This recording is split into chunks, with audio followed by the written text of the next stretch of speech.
We do have a recording of today's session, so for those of you that do attend, you will receive an email within the next couple of days, if not immediately after this session, with a recording and some links that we talk about and share with you. So my name is Jackie, and I just want to introduce myself. I am the Senior Director of Computer Science Education. There's my email on the screen, and there's my Twitter on the screen too. So if you guys end up taking some stuff, I'd love to see that, tag me, and I'd love to see what you guys are doing. And I have my amazing friend and colleague, Cassie, here. Cassie, do you want to just quickly introduce yourself?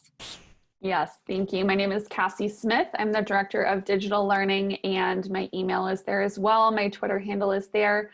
And I just have to say that Jackie and I this has been a real labor of love, this little session, because we've been so inspired by other people creating these virtual classrooms. And so we were like, we have to do something with this. This is way too much fun. So, I'm going to let Jackie take it away. And I agree. So before we just jump into a little bit more, I do want to just kind of guide today's session for you. So we just have these three outcomes, and one is that you're going to have an understanding about how to create routines and consistency in a virtual environment. And we are going to share a graphic organizer with you. We do this a lot, but we do this because we want you to capture some of those thoughts that you're having during this session so you can come back and reflect on those. And we're also, you're going to have an interactive classroom to walk away with that's related to an upcoming topic or skill that you can take back and implement immediately with your students. So those are our three outcomes for today. And we are going to be working through interactive classrooms in this session. So to get started, this will be one of our interactive classrooms we look at. But for us to get started, we are going to look at some routines. And when we are before we jump into these routines, I want you guys to quickly think about two things that go well together and type those in the chat. So some examples like peas and carrots go well together, pickles and ice cream might go well together for some people.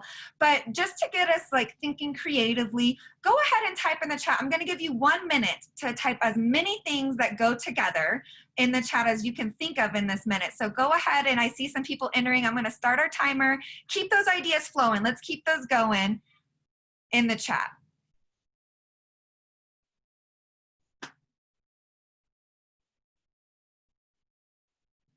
I see some really good things in there coming up. So keep entering those in. We're about done on our timer.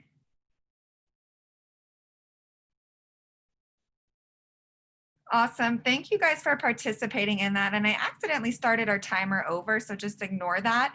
But schools and tests, yeah, that's always not always the most fun thing. Warm beds and rainy days, love it. Saturdays and Sundays, yes. You guys entered some really good things in here.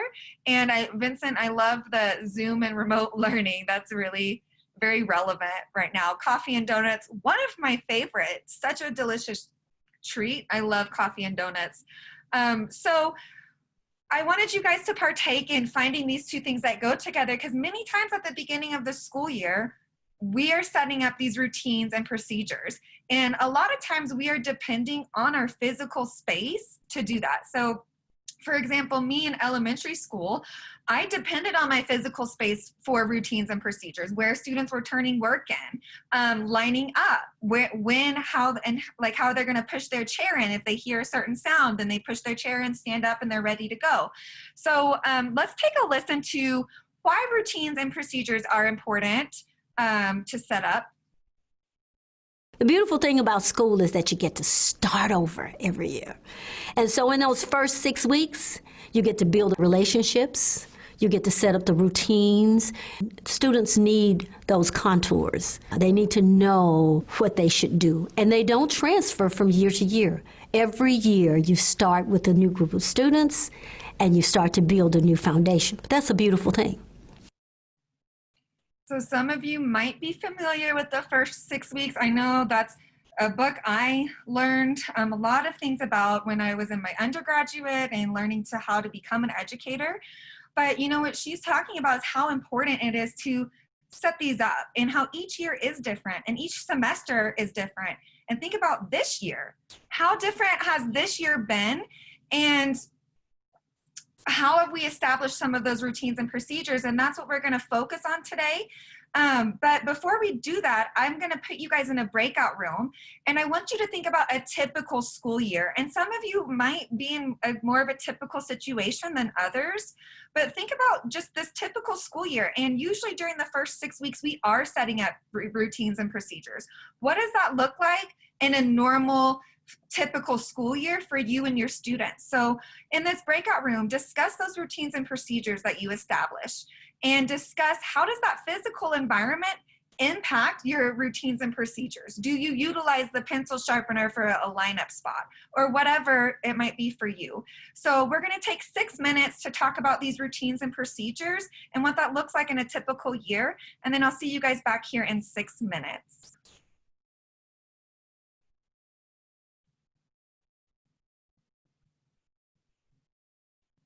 Let me get you into your breakout rooms. And I'm going to stop our timer, actually. Let me get you guys into that breakout room.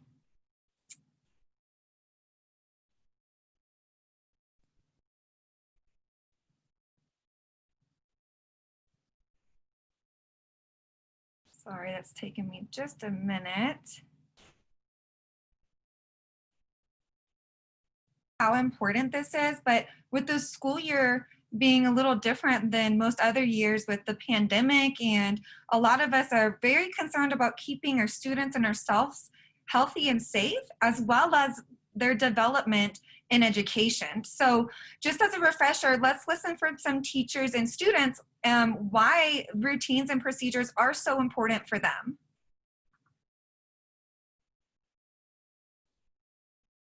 Along with reading, writing, and math, children learn how to take turns, listen to a classmate's ideas, assert their own, and disagree respectfully. It's a time for them to greet each other, get to know each other, share, and get to know the routine and what's going to happen that day. It changed the way that my kids interacted. It changed the way that my kids viewed themselves.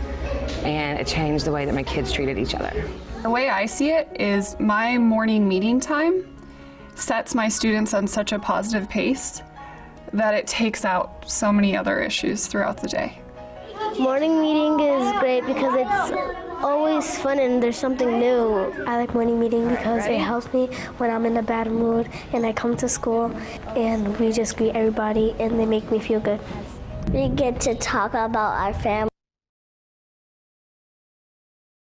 And say they get to share about their families there. But this is obviously a very common routine and procedure for an elementary classroom, that morning meeting, that circle time.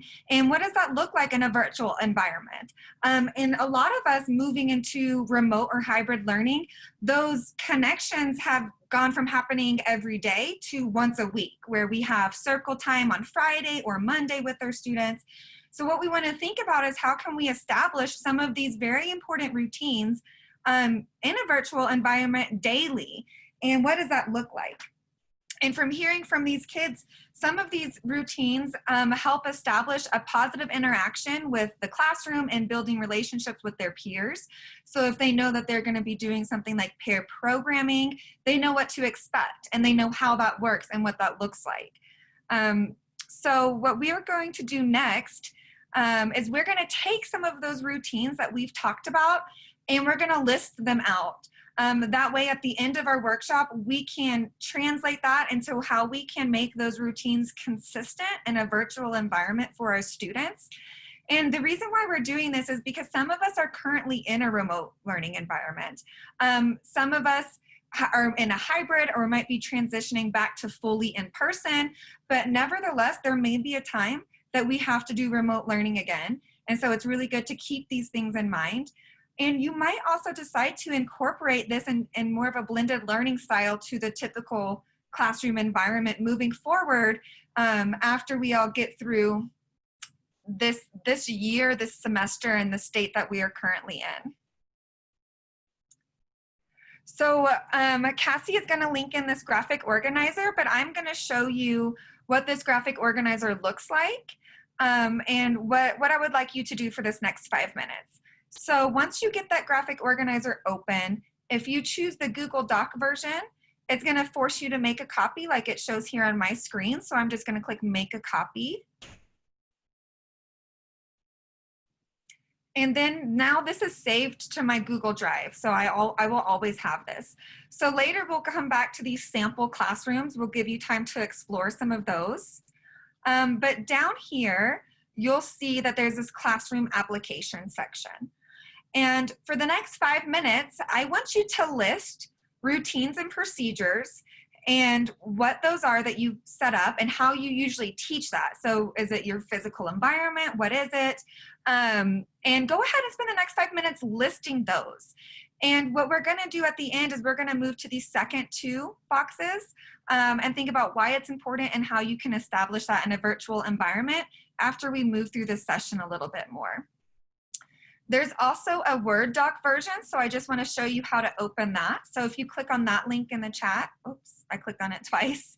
I clicked on the Word doc link in the chat, and I'm going to have to download this so then I can edit it. So I would just click download. And if you like to use Microsoft Word Offices instead of the Google Suite, then you're going to want to select the Word doc version, which is in the chat. Now I can open that Word document that's downloaded, and then I can go ahead and list my ideas and my routines and procedures in there.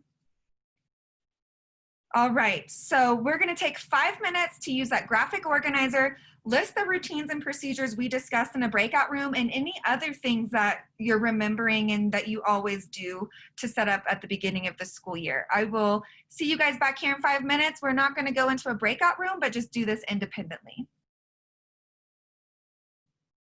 All right, go ahead and join us back on the video. And hopefully you had a chance to get some of those items listed on that graphic organizer. We will come back to this at the end to note ideas for being consistent in these routines in a virtual environment and what that looks like. So now that we've talked about our routines and discussed and just remember why this is so important for our students. It's so important for behavior. It's so important for them to be engaged in learning and also for them to know what to expect. Let's talk about introducing a virtual space and what that looks like. Oh my goodness, my mouse is being so touchy right now. I'm so sorry. So when we are going to introduce a virtual space, and like Cassie said, we've just been so inspired by this Facebook group called Bitmoji Craze for Educators, and there's so many people on that are doing really amazing things for their students and for their communities and families and administrators. But we've also heard feedback that some districts are like, we don't need to do these Bitmoji classrooms or these interactive classrooms because they're not consistent. And it's hard for parents, it's not consistent for students or for parents. And that's what we're gonna talk about. We're gonna talk about how to make this consistent and the best tips to do that. And the first thing is how to introduce this virtual space. We have 3 easy steps here. Keep links and resources minimal, be consistent, and make things easy to find. So you can see here on my chalkboard, like joining any kind of classroom meeting, that's gonna be right there. Where to turn work in, whether that's linked to Google Classroom, to Seesaw, or wherever your learning management system is. And then over here to the left, you can see like, we're only gonna introduce one thing at a time. So if students at the beginning of the school year, maybe they're just listening to a story, or maybe they're practicing some of their writing or something, but introducing those links and assignments minimal, just like you would in the physical classroom, so students can get used to their environment. And so we want to introduce that virtual environment with those minimal links, be sure everything's clear, easy to see, easy to find. And now let's talk about how we can be more consistent in a virtual environment. And so to be consistent, using a template, that's always a good. So with my classes, I can use the same template that you see here with all of my classes if I teach multiple grades, or I can use it with my own class if I'm an elementary school teacher. I wouldn't want to just change the template all the time so students are figuring out, well, where's my reading assignment or my my turn-in or to join the meeting. So you really want to keep those consistent. So you want to keep your turn-in work consistent, where students join meetings needs to be consistent. And over here, you can see on the left, if I were an elementary school teacher, then I would keep my subjects in the same spot and label that for your students so they can say, okay, my reading assignments are here and they're always going to be on this top shelf, or they're always going to be in whatever area you design and desire for that to be. And then also, I think for students, it's a great idea to number things. So if you are, past that first few weeks where you're keeping those assignments minimal, and you're starting to have assignments where there's might be 2 or 3 things they need to do that day. Numbering those is really helpful for students. So they know, okay, for reading, this is what I need to do first and second and third. So really be sure to keep consistent using that template, making things easy to find for your students. And then this is an example of another classroom, and this is a little bit more geared towards high school students, and I'm going to let Cassie jump in and explain a little bit about this.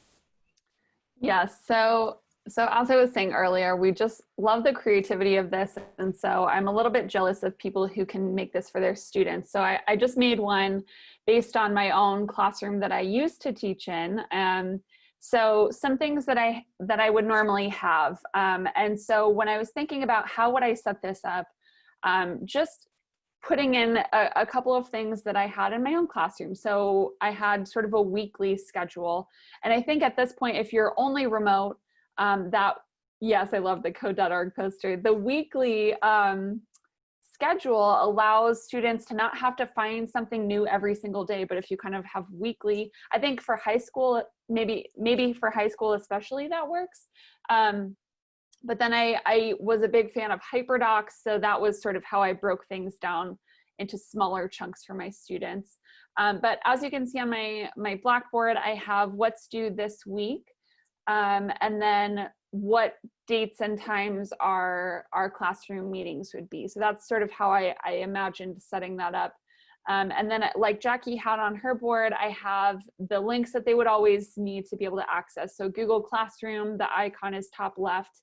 The Google Meet icon is bottom left. And then BJC, Beauty and Joy of Computing, was the curriculum that I used for my computer science class.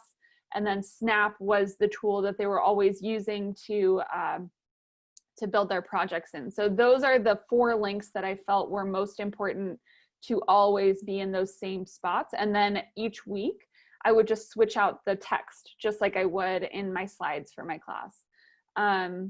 So a couple of other things here. So this, I have more than one thing at a time here. This one's a little bit more built up. So over time, I would want to build this, but the posters below the board are movies that we watched in my class. And so clicking on those would take you either to the trailer for the movie, or the Algorithms movie is actually on YouTube. The code.org poster, I think, either takes you to Steph Curry's video or to code.org, one of those things, but just sort of to connect that to something, making it interactive. And then the poster on the right is a Grace Hopper quote. And so that would link out to a documentary about Grace Hopper. And then on the desk, you see a do now. So if you have some kind of do now, a worksheet or a website they need to go to and do something, I thought that was kind of a good way to let them always walk in, right? In air quotes, walk into this classroom and always know where to look first. So in my physical classroom, I might put worksheets out on their desks. I might have a place where they always go and pick something up on their way into the classroom. And this is my way of doing that in a virtual way. So if they click on do now, it'll take them to whatever today's do now is. And then the CS Field Guide book, that's our virtual textbook for my classroom. And so just the basics, just what do we really need here? And then on the top, sort of above my Bitmoji head, is a calendar. So clicking on that calendar will take us to a calendar slide. And this is how I was imagining a I would organize all of those sort of weekly slides. So you see that August week 1 is linked, and that will link back to that, that previous slide with the week 1 directions. And so as you start to build week by week sort of lessons, this is how I thought to maybe start to organize those things, so that if a student missed last week or wanted to know what happened 2 weeks ago, they could go back and see what was due then, and then you can just duplicate those slides and link them internally. And I'm going to show you how to do that in a little bit. But this is just how I imagine setting up my computer science classroom. And like Cassie was saying, and she's going to go into some like details about the template and doing this to make it easy and not something you're having to recreate every time. But that's so good for our students. That consistency is so good. And it's also really easy, like with that calendar, when your students are missing a class and then you're just linking that slide, that interactive slide in that has those assignments, that's really easy for you. That's easy on your end to say, hey, like just go click on that and you need to finish those activities, the do now, and the sections that you've assigned on that chalkboard. And so really this next section, we are going to look at some other classrooms, and then I'm going to let you guys like turn loose for like 10 minutes and look at some links in our graphic organizer just to get some ideas. And some of you might already be doing this. So if you are, feel free to share out what you're doing and some practices you found to be helpful as well. But here's an example of some slides. Or some interactive classrooms. So this one is like a 3rd grade computer science class, which is often a special in elementary school. And so here, this would be for students, you know, they click on the first assignment, that's gonna be an unplugged assignment, and they can move their way through. And each one of these is linked to an actual activity with directions and instructions for those students. And let's take a look at some of these other ones. And this classroom came from the Bitmoji Craze for Educators group. So if you guys aren't a member, I suggest joining that, because you can really type in your grade level, your subject area, and you're gonna find some resources to use, and you can always tweak those to help fit your needs. But it's really, really great. There's some classrooms on there that are just will blow your mind if you're not already a part of that group. I really love this classroom. This classroom is a multicultural education library. So there's a ton of different books in here and a ton of different information in this classroom. And that's another really awesome example. This classroom is an example of like more of primary education in a primary classroom, and students are learning sounds and phonics. And so this would be letter A, and then they could click on any of these, the ants or the apple, and maybe hear the word, or maybe there's an activity linked in to that. But this is another cool example for our younger students. And this is an example of like an indoor recess classroom. So, or brain breaks. If you need your students to take a break, you could have this linked in, like a little game section in your classroom. And you can have that for your students, and they can play some of these interactive games to take a break, or for indoor recess or anything like that. But now what we are going to do is take the next 10 minutes to explore some classrooms we have in our graphic organizer. And I want to link in one more in the chat. I didn't get a chance to put it in the graphic organizer. My apologies, I thought I did. But the computer science classroom that you saw on the screen, I'm gonna link this in the chat. I'm just gonna say CS classroom example. And y'all go ahead and open that, and you can add that link to your graphic organizer. But I'm just gonna point out where these links are in your graphic organizer besides that CS classroom that I created for 3rd grade students. But in your graphic organizer, you're gonna see the sample classrooms right here I'm highlighting. So for the next 10 minutes, I want you guys to explore these. If you're already using them, think about maybe some ways that you can make these consistent for your students, or some things you can add in. But use these links for the next 10 minutes and think about how you can start incorporating this and how you can make it consistent and establish those routines and procedures in this way. And we are going to spend 10 minutes to do this. And we're not going to go into a break. Actually, we are going to go into a breakout room for this. So we'll go into breakout rooms for you guys to explore. You're just in there to chat about, man, I like this, or this could be better, or share some things you're already doing. But just take advantage of this time and think about how you can recreate this room for your students. And I'm going to move you all to a breakout room right now. And I'll see you guys back here in 10 minutes.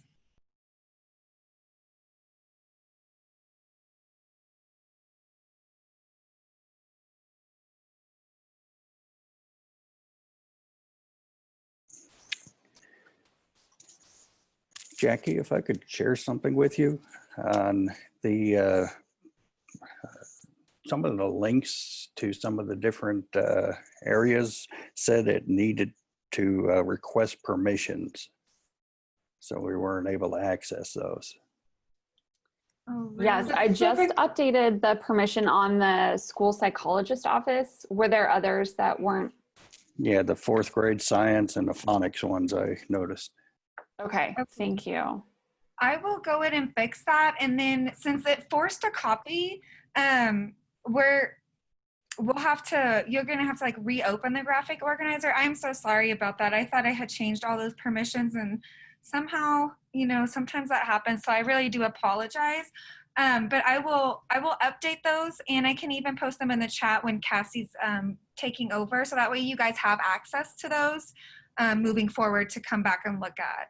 Thank you for letting me know. Just an FYI, I didn't even refresh. I immediately clicked on that school psychologist's office, and because it's taking it to the same link that's now open, it was fine. It worked immediately. Oh, well then, thank you for letting me know that. So yeah, I'll get those updated here in just a couple of minutes. Thank you for letting us know. I appreciate you guys understanding that. But hopefully you guys did get to look at some of those other some different rooms in there. And what I would like you guys to do before we move on to this next section, more about the how-to, so you can really do this effectively, easily, and not recreating or reinventing the wheel the whole time. I want you guys to go back to that graphic organizer and take just 5 minutes to look at those routines that you've already outlined and fill out the other sections and fill out as much as you can. So how could you establish that in a virtual environment? Maybe you're already doing that, and so what does that look like? Or what ideas do you have from looking at some of these examples and looking at how to introduce and be consistent with these routines? Maybe add some details and notes there for yourself. So we'll do that for 5 minutes, and then we will move on.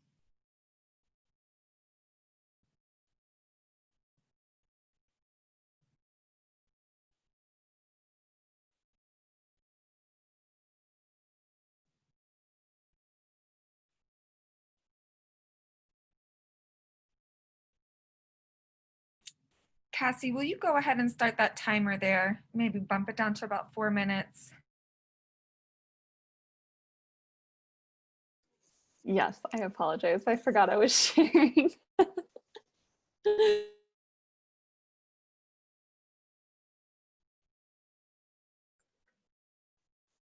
All right, so type in some final thoughts, and we're going to come back to the Zoom screen. And so I'm going to take the sort of second part of this, which is showing a little bit more how to. And so Jackie went through sort of the important things to know about setting up those routines and getting kids comfortable with it and making sure they know where things are in the classroom. And those are really important things. And the other things that we saw from educators that were saying, my district won't allow this. And so we did a little bit more digging into why that is. And so I'm going to go through some things that will help you with that. So really the thing that you need to know when you're setting up a Bitmoji classroom or a virtual classroom of any kind is that really what you're doing is creating a website.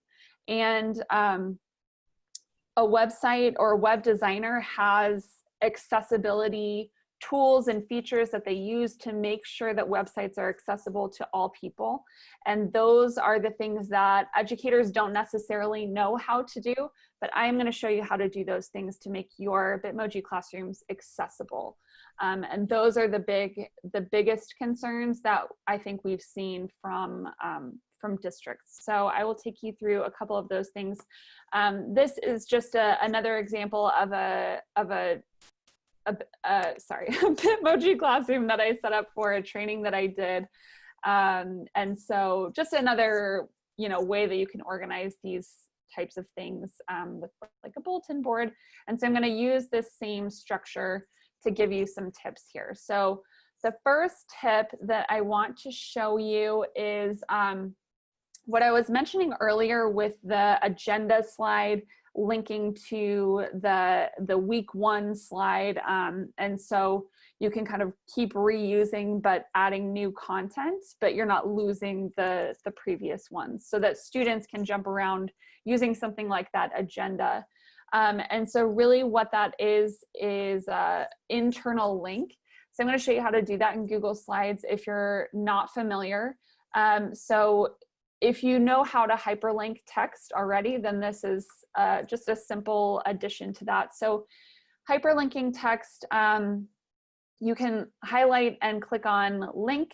And then here's where you can add a link to an external website. So you could say, click here for Google, or click here for Khan Academy or something. But you can also drop down this menu that says slides in this presentation. And that's how you can link one slide to another slide. So if you've ever seen like a Google Slides Jeopardy game, that's how this works. You can click on a question, it'll take you to the question, but it's all within the same Google Slides presentation. So I can link this to the next slide, the previous slide, or I can scroll down and link it to slide 6, slide 7. So that is how you can add those internal links to make your Google Slides feel like a website. Yeah.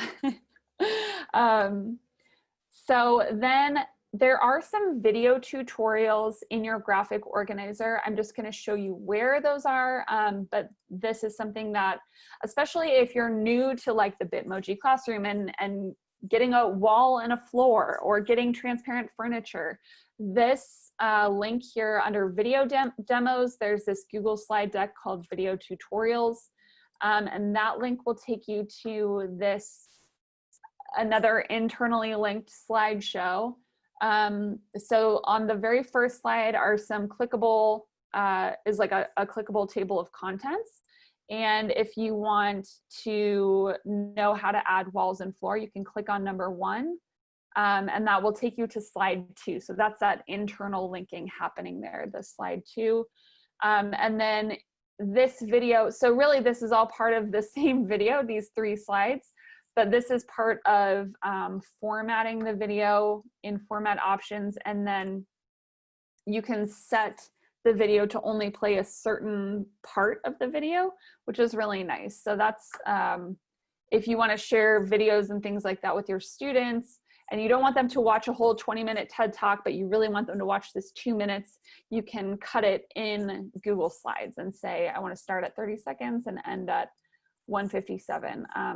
So that's how I divided up that video into discrete steps for walls and floor, furniture and whiteboard, etc.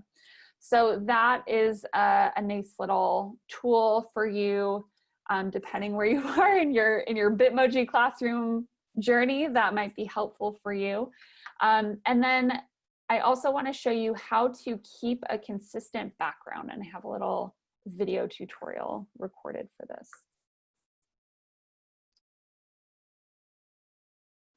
All right, so before you add all of these images to your Bitmoji classroom, you're going to want to maintain that really consistent background, because now if I go in here and start moving things, I might move furniture that I really want to just stay stationary. So what I would do is just set up the very blank classroom first, and then there are 3 ways that you can just take a picture of this and reuse it.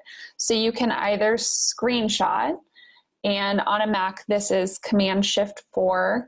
On a PC it's different, so just check out what your screenshot options are there, but I'll just draw a picture around this and take that snapshot. And then I would add a new slide with a blank layout. and go to background, choose image, and then browse, because this is saving to my desktop. And so I will select this image, open it up, and click done.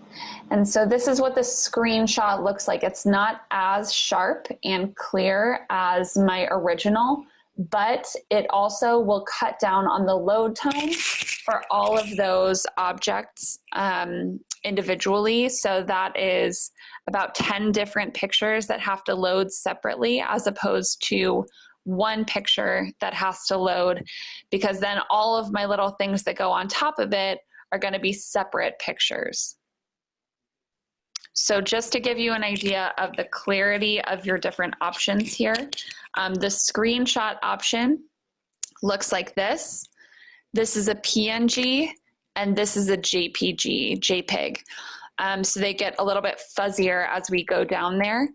To get a PNG or a JPG, you just click on the slide without any of those pieces added, go to File, and then Download as a JPEG or a PNG.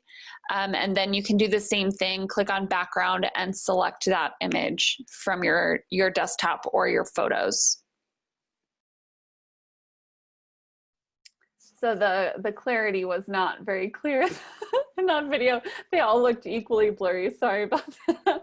But the idea there is just getting your base class, like make your base classroom look super nice, and then take a picture of it, and then you can add all those other layers on top. But what happens is when you start adding layers, you've got a floor, and then I added a different shape for my wall, and then I added a blackboard, and then I added 2 tables, and then I added a bookshelf and a trash can and a cork board. And so when you start adding all of those things, it's just a lot of different images that have to load all at once when a student is trying to pull it up. And depending on their connectivity, their Wi-Fi, it can take a long time. And so you want to cut down on as much of that as you can.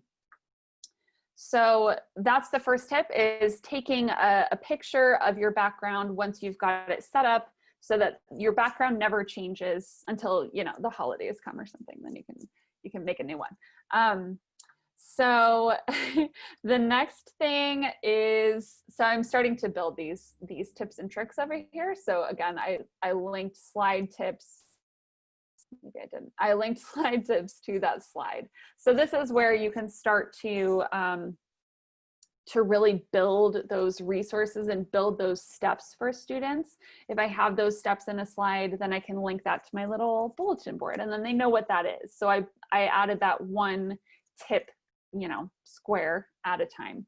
So the next tip that I want to show you is keyboard shortcuts.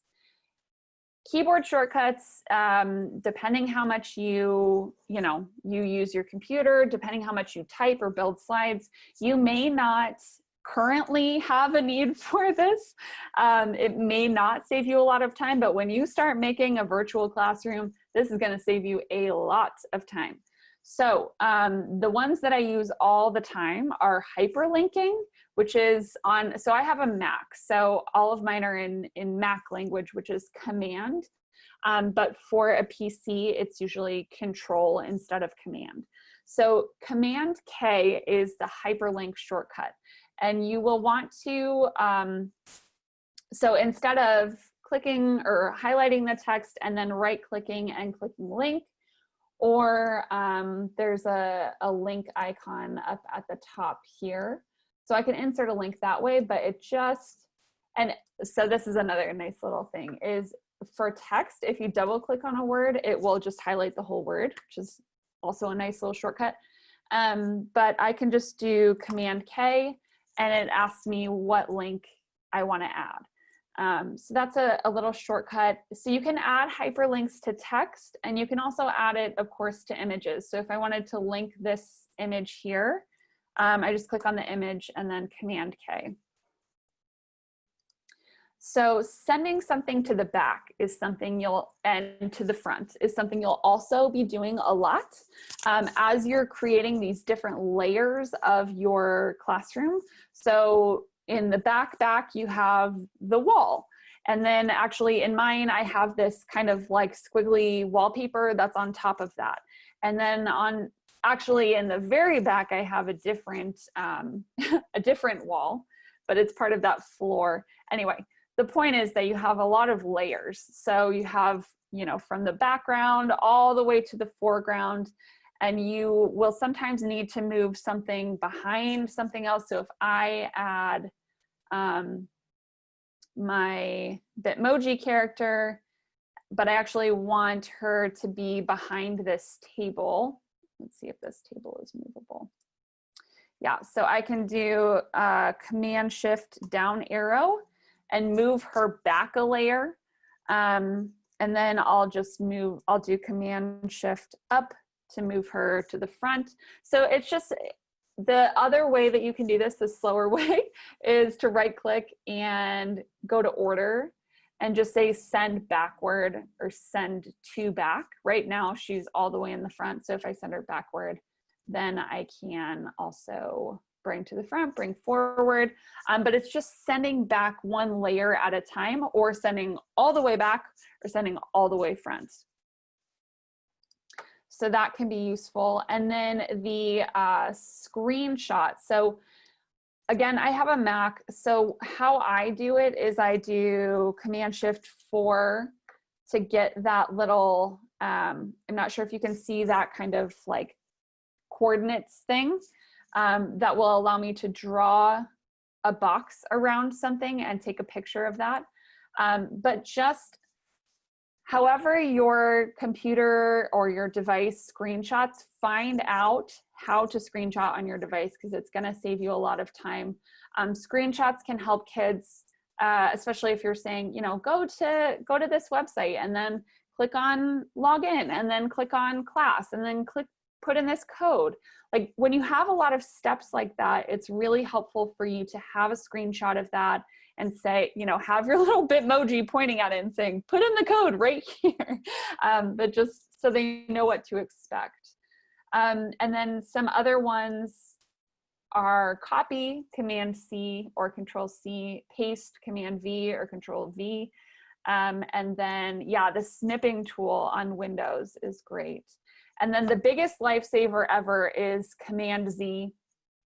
I always teach my students this, or Control Z, which is undo. So when my students, in my computer science class, of course, my students were typing code and something would happen where they'd highlight all their code and delete it. And I'd say, Command Z across the room, Command Z, Command Z. It's like a man down. But Command Z is a lifesaver. Okay, so then formatting.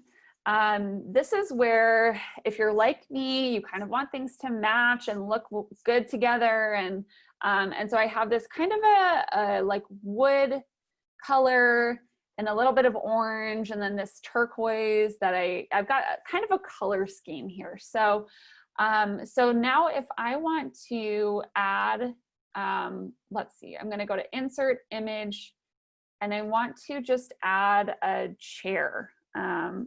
So when you're adding furniture and things like that, you want to make sure you type transparent or transparent background to not have like the white box around it. So let's see, I'm going to pick this super comfy chair. And okay, so I want to recolor this because it doesn't really go with my classroom right now. So if I right click on it, no, sorry. If I go to Format and Format Options, I can recolor this. And usually it'll give me kind of a turquoise option. So I can make my chair match my room. Again, that was Format Options, and then Recolor. And you can choose from all these different recolor options. So you can really make everything go pretty well together. Another thing is rotate. So if you right click on an object and then hover over rotate, So if the chair is facing that way, but I really want it to be facing that way, then I can flip horizontally and have it face the other way. So I can put it over by this trash can. And same for your Bitmoji. Sometimes, like if I wanted my character to be pointing the other direction, I can right click, rotate, and flip horizontally to have her pointing the other way. Cropping is something you're going to be probably doing a lot. Especially, you'll notice my little character right now has a lot of blank space around her that I really don't need. And the reason that's kind of a yucky issue is if there's something they need to click that's right next to me or right behind me, then my Bitmoji is getting in the way. So if I double click, then the crop option will come up. So this is just another one of those like very tiny time savers that adds up over time, is cropping things, because you do that a lot when you're doing this. So now I can crop out some of that blank space and hit enter, and it's cropped. And then duplicating a slide. So this is where, like I was showing earlier, the sort of agenda piece, the calendar piece, this is where that will really be useful, is if this is my week 1, and actually I can, okay, I'm on slide 31, just don't want to lose my spot. But if I want to, I'm done with week 1 now. I want to use this exact same setup, but now I want this to be week 2. So if you click on the slide in the slides, slideshow thing on the left-hand side, right click on that and then click duplicate. Then I can just change this for the next week. So I'll say this is August. You get it, it's week 2. I can't. I'm not able to, okay, here we go. So this would be 11 to, I don't know, 16. And then I'll change some of the assignments in here. So maybe it's lab 2 and unit 1 hyperdoc. And then in my calendar, I can link week 2 now to, again, Command K, to slide 19. And apply. So from the calendar slide, if I click on week 1, oh, I've got it linked to the previous slide. I need to change that to slide 18 because I just added another slide in there. Okay, so week 1 will take me back to this slide. And then if I click on the calendar, it'll take me to the next slide. Well, I would change that so that it would go back to the agenda, and then week 2 would take me to slide 19. So you can kind of see how duplicating allows you to just change a couple of things, but keep everything else looking the same. So duplicate is a huge time saver. And then accessibility is the last thing that I really want to show you. And I'm going to show you some screencasts that I already took for this. So give me 1 second. Okay.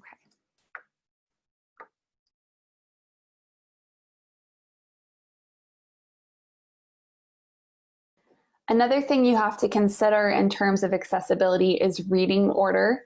People who cannot view the slide will hear text, shapes, and content read back in a specific order. You should verify that the reading order and labels will make sense in the order that they will be read back. So objects will be read back beginning with the bottom list item and ending with the top list item. So this comes from Microsoft PowerPoint. If you click on Review and check accessibility on your slides, you can see some accessibility recommendations there. And in Google Slides, how you can look at this is in terms of layers. So the first image that you put on a page will become the bottom layer. And then the next image is the second layer. The third image is the next layer. And so you're layering these images on top of each other. And so if you're looking at, your Bitmoji classroom, you need to think about what's the most important thing, what needs to be at the top, what needs to be read first using a screen reader. And so if you kind of section off your classroom and things that are clickable, things that you want to be read aloud, then you can start to prioritize what should be first and last. So 5, this is the order that I would want these things to be read. So first, the whiteboard, I would want that to be read. Then these 2 items that are sort of in the front on the front tables. Then this bookcase, so that's the 3rd thing. Then my cork board over here and my trash can and this balled up piece of paper. And then last would be these posters. And so if those are the last things that I would want read, then I need to send them to the back first. And so let me show you how to do that. So if I need to send these to the back first, then I can highlight these items, and I'll hold Shift to highlight this one as well, and right click and then click on order and send to back. So I'm going to send those to back first. Then I will do all these items over here. So where I had the number 4, I'll highlight those, right click, order, send to back. Then I'll do number 3. So these bookshelf items, right click, send to back. Now these 2 items and my Bitmoji, send to back. And then finally, this text. So whatever is the furthest back will be read first.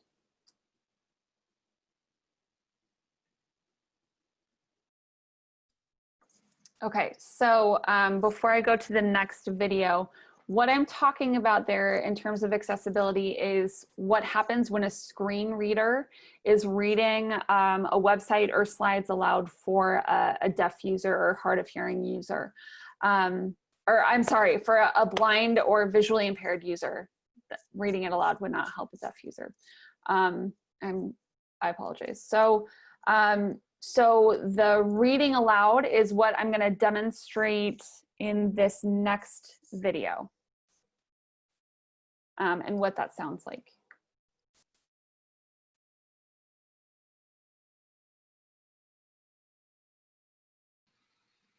Alt text title, Maya Angelou quote poster, document content, text box, alt text description, quote, do the best you can until you know better, then when you know better, do it better, quote. Alt text title, smile poster, alt text description, quote, smile quote, image, document. Alt text title, SAMR Google examples, document content, text box, alt text description, SAMR poster with alt text title, screenshot of Rita Pearson TED Talk, image, has link, selected.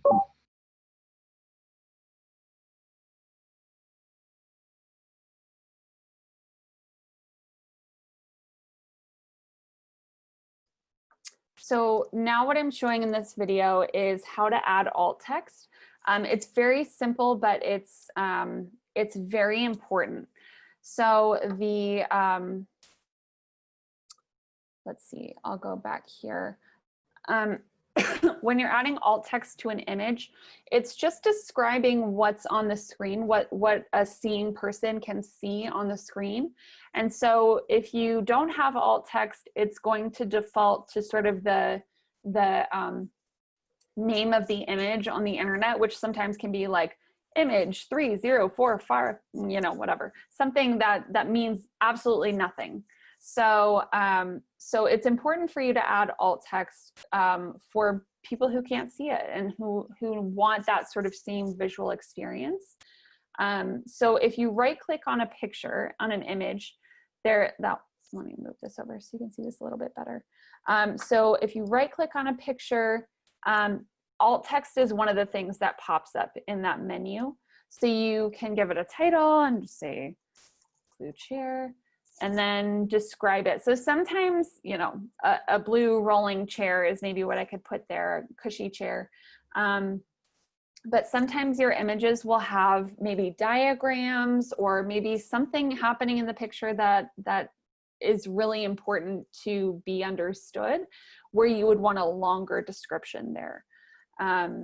So you could hear sort of what that sounds like when the alt text is being read aloud. So you want to make sure that someone who's using a screen reader is not just hearing image 5, 4, 3, 2, 1, image 6, 7, 8, 9. You know, you want them to understand what's happening on your page. So that's a web accessibility piece that that is really important for those students who need it.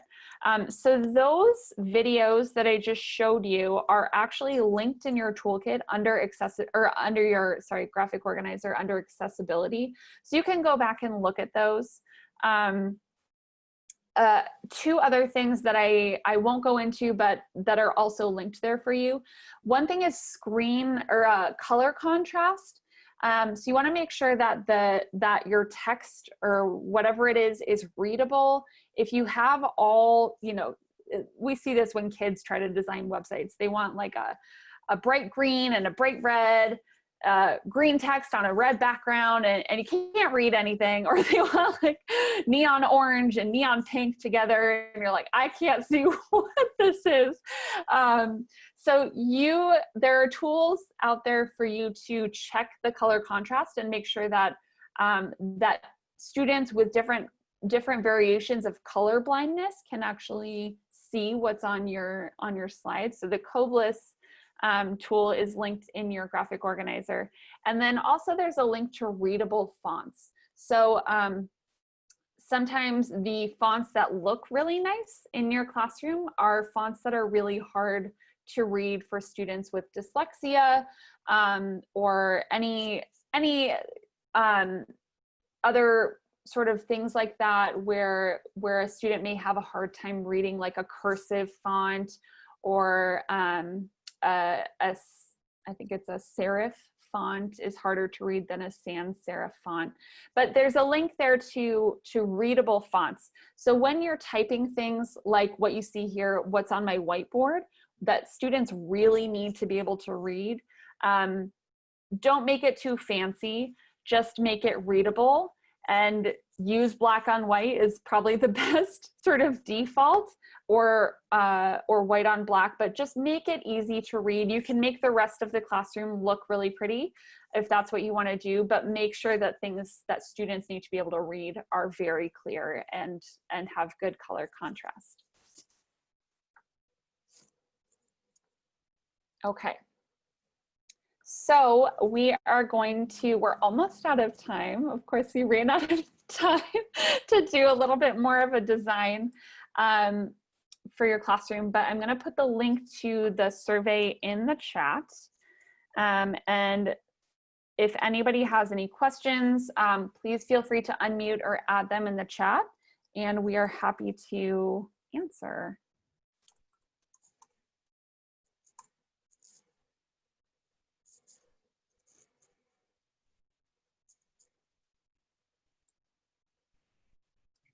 And I just want to say I did update those links if you guys want to refresh those graphic organizers. I'm sure you saw that. But that graphic organizer has so much good information in there. And I just want to reiterate as a parent also, my students at homework is really confusing because things are all over the place. Not everything is integrated with Google Classroom.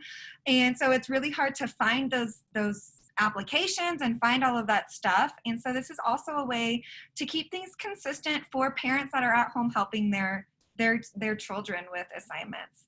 And we really thank you guys for joining us here today. Sorry we ran out of time, so we couldn't design our own interactive classroom, but hopefully you guys can get started on that and run with it from here.